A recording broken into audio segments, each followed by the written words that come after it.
మంచి ప్రశ్న ఆయన. ఇప్పుడు ఎవరైతే ఆరోగ్యశ్రీ కింద వస్తారో అది ఒక రకమైన స్టేట్ గవర్నమెంట్ ఇన్సూరెన్స్ లాంటిది.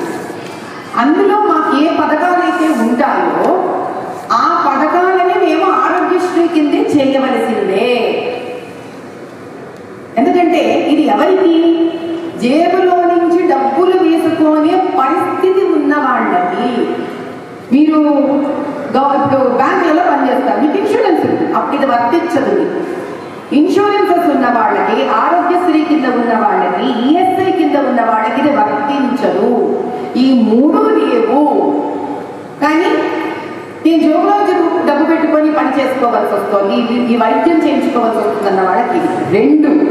ఆరోగ్యశ్రీలో కూడా ఓపీలో మీకు చాలా ఇవ్వట్లేదు. ఇది కేవలం ఇప్పటితో ఆగదు. అది కాలక్రమేణా కాలం గడుస్తున్న కొద్దీ మా అనుభవంతో కొద్దీ ప్రతి సర్జరీల మీద కూడా నేను ఏం చేయగలనో చెప్తాను. కానీ మా మనసులో ఉన్న ప్రథమమైన ఉద్దేశం ఏంటి అంటే, హంగామాకి హడావిడికి భయపడి అనారోగ్యాన్ని దయచేసి పెంచుకోకండి. కేవలం 199 రూపాయలు ఇక్కడ వచ్చి ఖర్చు పెట్టడం వల్ల ఓ గుండెలో నొప్పి అనిపిస్తుంది, ఛాతీలో నొప్పి అనిపిస్తుంది, మోకాలు ఏదో పోతున్నట్టు అనిపిస్తుంది, నడుములో ఏదో నొప్పి అనిపిస్తుంది, తలలో ఏదో నొప్పి అనిపిస్తుంది, గొంతులో ఏదో ఇబ్బందికరంగా ఉంది, బుడకలింగలేని అనిపిస్తుంది. భయపడకండి, అనారోగ్యానికి భయపడకండి. గురించి మీ చెంత ఉంది, దయచేసి భయపడకండి. రండి, తర్వాత ఏముందో తేల్చేసుకోండి. ఇక్కడికి వచ్చి వేసేసుకోవచ్చు.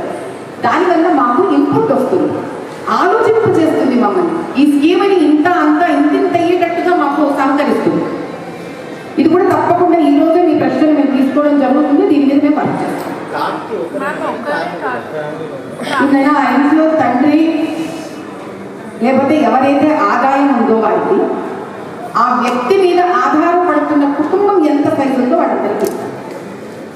ఇప్పుడు ఇంట్లో తండ్రి సంపాదిస్తాడు, భార్య ఉద్యోగం చేయదు, ఇద్దరు చిన్నపిల్లలు ఉంటారు, భార్య ఎక్కడి నుంచి వస్తుంటున్నారు కాబట్టి. కానీ ఆ కుటుంబంలో ఇంకెవరైనా 21 సంవత్సరం దాటిపోయారనుకో, వాళ్ళు కూడా ఏదో సంపాదన తెచ్చుకోకుండా తండ్రి మీద ఆధారపడతారంటే ఏదో వీలు పడుతుంది. కాబట్టి భార్య, భర్త, 2 పిల్లలు 21 సంవత్సరం లోపల ఉండాలి. వీళ్ళ ఎంతమంది టోటల్ ఆదాయం ఉందో ఆదాయం 75,000 చాటకూడదు.